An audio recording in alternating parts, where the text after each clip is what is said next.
भगवान शिव के होश तब उड़ गए जब एक परम भक्त अपने हाथों पर चलते चलते कैलाश पहुंच गए। उसकी अटूट भक्ति से प्रसन्न होकर भगवान शिव ने उसी के लिए नटराज रूप में तांडव नृत्य किया। ये कथा है महान शिव भक्त करैकल अमैयार की। तमिलनाडु के कराईकल नगर में एक समृद्ध व्यापारी के घर जन्मी थी एक साधारण सी बालिका पुनीतावती। वैभव और ऐश्वर्य के बीच रहते हुए भी उसका मन केवल एक ही नाम में रमा रहता था, महादेव। महादेव। हर श्वास, हर विचार, हर भावना केवल शिव भक्ति से भरी हुई थी। एक दिन उसके घर एक शैव साधु पधारे। पुनीतावती ने प्रेम से उन्हें एक आम फल भेंट किया। कुछ समय बाद उसके पति ने भी वही फल मांगा। तब पुनीतावती ने आंखें बंद कीं और पूरे विश्वास से महादेव का स्मरण किया और चमत्कार हुआ।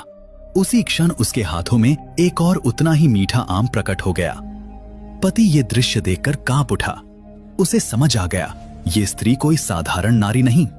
भय और अज्ञान में उसने पुनीतावती का त्याग कर दिया, लेकिन यही त्याग उसके जीवन का सबसे बड़ा वरदान बन गया। सांसारिक बंधनों से मुक्त होकर पुनीतावती ने महादेव से प्रार्थना की, हे नाथ, यह रूप, यह सौंदर्य, यह देह मुझे आपकी भक्ति से दूर न कर दे। मुझे ऐसा बना दीजिए कि संसार की कोई इच्छा मुझे बांध न सके। महादेव ने उसकी करुण पुकार सुनी। उन्होंने उसका शरीर अस्थियों के समान क्षीण कर दिया और इसी दिव्य रूप में वो संसार में विख्यात हुई, करैकल अमैयार के नाम से। अब उनका एक ही लक्ष्य था, कैलाश पर्वत।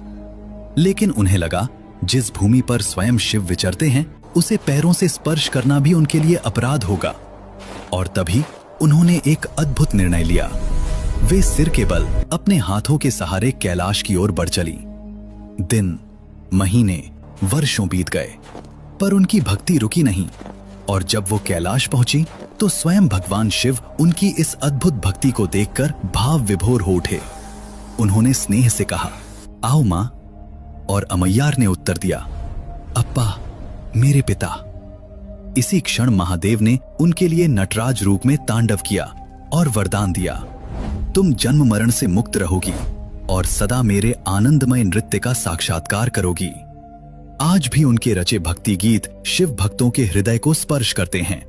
तो बोलिए, हर हर महादेव।